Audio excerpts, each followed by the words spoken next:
An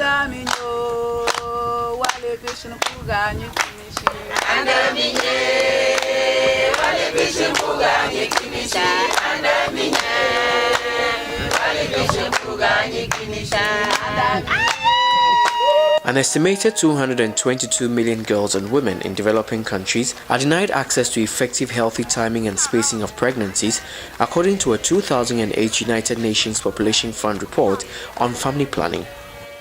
An analysis of demographic and health survey data from 27 countries also showed 2 out of 3 women who gave birth became pregnant again within 6 to 18 months. Contraceptive prevalence rate is very low, and for West Gonja you'd realize that the rate is only at 21.3%, where Zabzugu was only 9.2%, which is not even up to the national average of 27%. Women who became pregnant within 6 months of the last delivery had increased risk of abortion, miscarriage, stillbirth, low birth weight, malnutrition and stunting for the next child. Though family planning methods existed and were readily available, religious and cultural practices made it difficult for women to access these services. They have some perception that if you practice family planning, you will not be able to conceive again. And according to them, if they do it, their men would divorce them, they will ask them to leave their house. The women fear their husbands. They feel they used to come. They will just come and stand on the way. When they just see that the nurse is coming out, then they'll just give you a sign that, oh, madam, I want to see you. They don't respect your ears that I want to do family planning. With a fear of either being cursed by the gods, abused by their husbands, or discriminated against for not following the norms of their society, most women continue to risk their lives as well as that of their children. In a bid to address the issue, World Vision Ghana initiated the Healthy Timing and Spacing of Pregnancy Channels of Hope project in the West Gonja and Zabzugu districts of the northern region of Ghana. The project seeks to increase the use of family planning methods and contraceptives using the Channels of Hope module, which focuses on Christian and Islamic faith leaders as agents of change.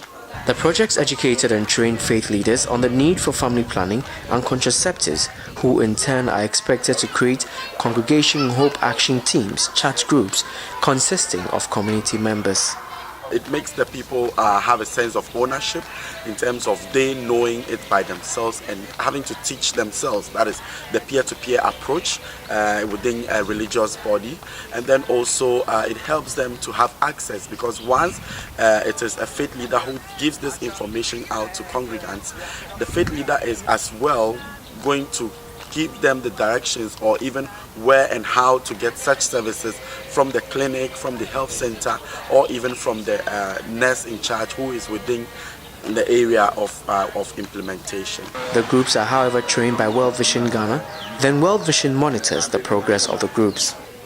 So far, the project has successfully formed 47 chat groups in 16 churches and 39 mosques, who have been serving as advocates for family planning methods in their communities using the Channels of Hope module on maternal, newborn and child health. We do home visit to talk to people about all that I mentioned. We talk to people about the preconception steps that you have to take. We talk to people about their pregnancy, how they should go to ANC as early as possible. You know, in a rural community like this, if you ask somebody to take the woman or the child to the hospital, the person will turn up by telling you that I don't have the means of taking the person to the hospital, I don't have money to go and take.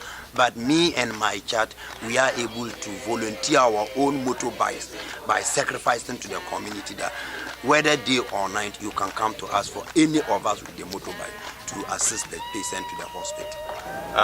It is very important that religious leaders like myself take part in educating people about issues on maternal, newborn and child health, because giving life is very, very imperative in all the religions. We speak to people and they believe us. We share the gospel, they believe us. Anything that we say, they believe us. So, just like the family, as we preach to people about the gospel, about the good news, and they believe us. When we come out with a campaign for child spacing pregnancies and all that. I think people were ready to listen to us. Almighty Allah commands that the woman, a nursing mother, is supposed to breastfeed the baby for a period not less than 2 years. And this is quite enough to space the child and the one next to the child. The healthy timing and spacing of pregnancy program made some progress towards achieving its goal of 10% increase in contraceptive prevalence by the end of its 3-year duration in communities as compared to communities not receiving this intervention. The men now understands that family planning has a lot of benefits to the men, not only the women. Especially they now understand that when their women are on family planning, it serves as a leash for the men to be able to access the women anytime they need them. Previously, the women were denying them just because they are not protected and they don't want to give birth to many children when they don't want them. Dogon ka palia manga the bang family plan kusugu am bangi dogo biang kamaru fai am bangi ye dogi an ka wa hospital se bangi ye marpua an kamar kasi an tagba an dogo azu project manga na ta ka suntem sunsun dama ta ka sunsun belba ka tanga wa project la te bi ditona kapua jiri ka tama so ne da yan dogi andanga dogor medu dogor du las ngani ti an dogo ya ndanya pimi punga to marma kama marzi bantu usma wa annanga wula an marka wa asibiti nga wa asibiti dokta yalma ya nan pa ya dogai nan ta duvu nan ta asibiti nan da pa dokar duvu ni be san le man marka an wa asibiti. Last year in a week maybe 2 or 3 clients, but for now a day we can get 5 or more, which I've seen that yes, that means in a week we can get 20 plus or 20 to 25. So in a month you see that we get more than 100. We have even observed from the recent district health review in West Gonja shows that there has been a margin of 9% increase, which I think is very remarkable and important to mention. We have also done some qualitative survey that indicates that male involvement in family planning services are very high. You find men now bringing their women for antenatals, for postnatals, and then even for deciding or choosing a family planning method that they want to go by until they are ready to have their next child. As the project comes to an end, it's evident that faith leaders have a role to play in influencing fertility and spacing of pregnancy. It is therefore World Vision Ghana's goal to continue offering children life in all its fullness by ensuring mothers have the freedom to choose when to have children while improving the health of both mother and child and reducing the millions of avoidable deaths due to poor family planning or the lack thereof.